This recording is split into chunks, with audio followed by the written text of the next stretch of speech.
ಅಯೋಧ್ಯೆ ರಾಮ ಮಂದಿರ ದೇಣಿಗೆ ದುರುಪಯೋಗ ಆರೋಪ. ಬ್ರಿಜ್ ಭೂಷಣ್ ಸಿಂಗ್ ಸ್ಫೋಟಕ ಹೇಳಿಕೆ. ಅಯೋಧ್ಯೆಯ ರಾಮ ಮಂದಿರಕ್ಕೆ ಬಂದ ದೇಣಿಗಳ ದುರುಪಯೋಗ ಮತ್ತು ಅಕ್ರಮ ನಡೆದಿದೆ ಎಂಬ ಮಾಹಿತಿ ತಮಗಿದೆ ಎಂದು ಬಿಜೆಪಿ ನಾಯಕ ಹಾಗೂ ಮಾಜಿ ಸಂಸದ ಬ್ರಿಜ್ ಭೂಷಣ್ ಶರಣ್ ಸಿಂಗ್ ಸ್ಫೋಟಕ ಹೇಳಿಕೆ ನೀಡಿದ್ದಾರೆ. अगर मैं सत्य बोल दूंगा तो बहुत परेशानी में आ जाऊंगा, क्योंकि वो बहुत बड़े लोग हैं.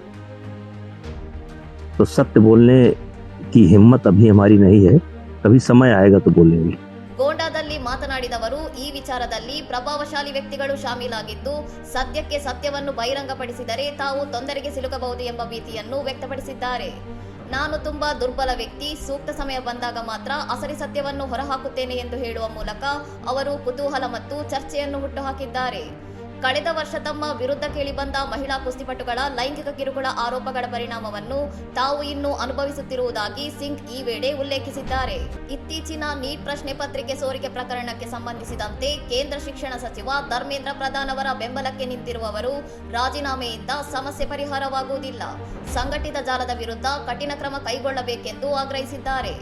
ರಾಮ ಮಂದಿರ ನಿರ್ಮಾಣದಂತಹ ಪವಿತ್ರ ಕಾರ್ಯದ ಸುತ್ತ ದೇಣಿಗೆ ಅಕ್ರಮದ ಆರೋಪದ ಬಗ್ಗೆ ಪ್ರಭಾವಿ ಬಿಜೆಪಿ ನಾಯಕರೊಬ್ಬರೇ ಇಂತಹ ಹೇಳಿಕೆ ನೀಡಿರುವುದು ರಾಜಕೀಯ ವಲಯದಲ್ಲಿ ತೀವ್ರ ಸಂಚಲನ ಮೂಡಿಸಿದೆ.